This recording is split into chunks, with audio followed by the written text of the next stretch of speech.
क्या ओवैसी उद्दीन के विधायक जदयू में शामिल होने वाले हैं? जी बिल्कुल, आपने सही सुना।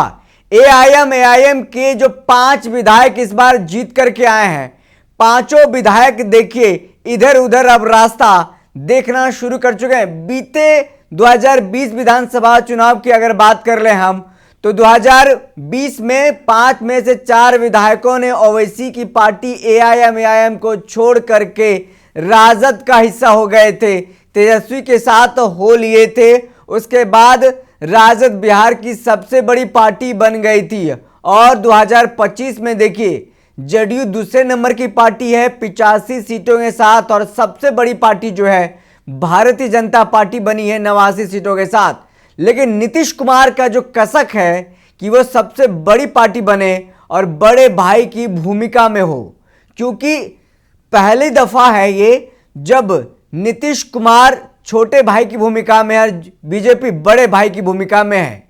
कई जो दल हैं नीतीश कुमार से संपर्क में है। कहा जा रहा है कि एआईएम के विधायक जदयू में शामिल हो सकते हैं। ये तो राजनीतिक चर्चा है, लेकिन एआईएम के 3 विधायकों ने बिहार के मुख्यमंत्री नीतीश कुमार से मुलाकात की है एक कने मार्ग जाकर के, जो राजनीतिक गलियारों में हलचल तेज हो गई है। चर्चा ये भी हो रही है कि क्या ये तीनों विधायक नीतीश कुमार के पार्टी में शामिल हो जाएंगे, क्योंकि 85 सीट अभी नीतीश कुमार के पास है, और अगर 3 से 4 और विधायक शामिल हो जाते हैं, मैक्सिमम 5 विधायक अगर शामिल हो जाते हैं ओवैसी के, तो 90 विधायक हो जाएगा जदयू का, जो बिहार की सबसे बड़ी पार्टी बन जाएगी। यानी फिर से बड़े भाई की भूमिका में हो जाएगी जदयू। लेकिन क्या कुछ अंदर की खबरें वो हम आपको बता रहे थे।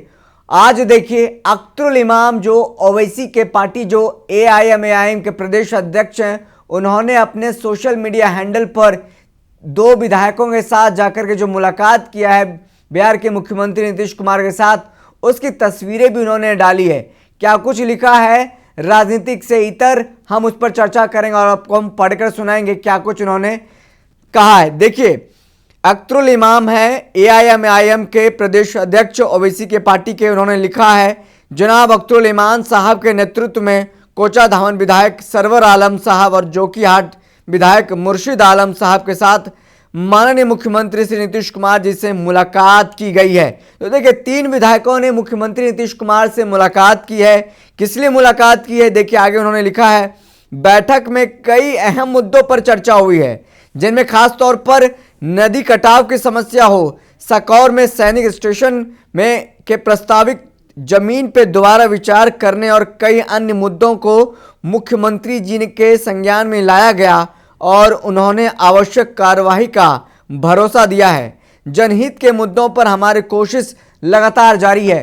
तो देखिए 3 विधायकों ने बिहार के मुख्यमंत्री नीतीश कुमार से एक अने मार्ग उनके सरकारी आवास पर जाकर मुलाकात की है और साथ ही साथ विकास के मुद्दों पर चर्चा हुई है। लेकिन विकास के मुद्दों से इतर अगर राजनीतिक हल्के में जो खबरें चल रही है, जो चर्चाएं चल रही है, नीतीश कुमार लगातार संपर्क में है ओवैसी उद्दीन की पार्टी जो एआईएम है। 5 विधायक इस बार जीत करके आए हैं।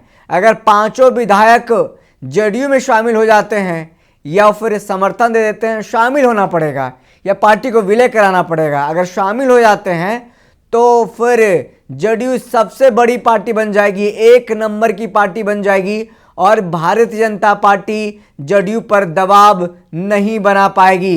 क्योंकि अक्सर ऐसा कहा जाता रहा है कि जब जब बीजेपी ज़्यादा विधायकों के साथ रही है, जदयू को दबाने की कोशिश की है और उनकी पार्टी को जो खत्म है वो करने की कोशिश की है। लेकिन इस बार नीतीश कुमार चाहते हैं कि 90 विधायक हो जाए तो उनकी पार्टी सबसे बड़ी पार्टी बन जाएगी बिहार में, और फिर उनको कोई दबा नहीं पाएगा और उनकी एक उपस्थिति जो विधानसभा में है मजबूती से दिखेगी।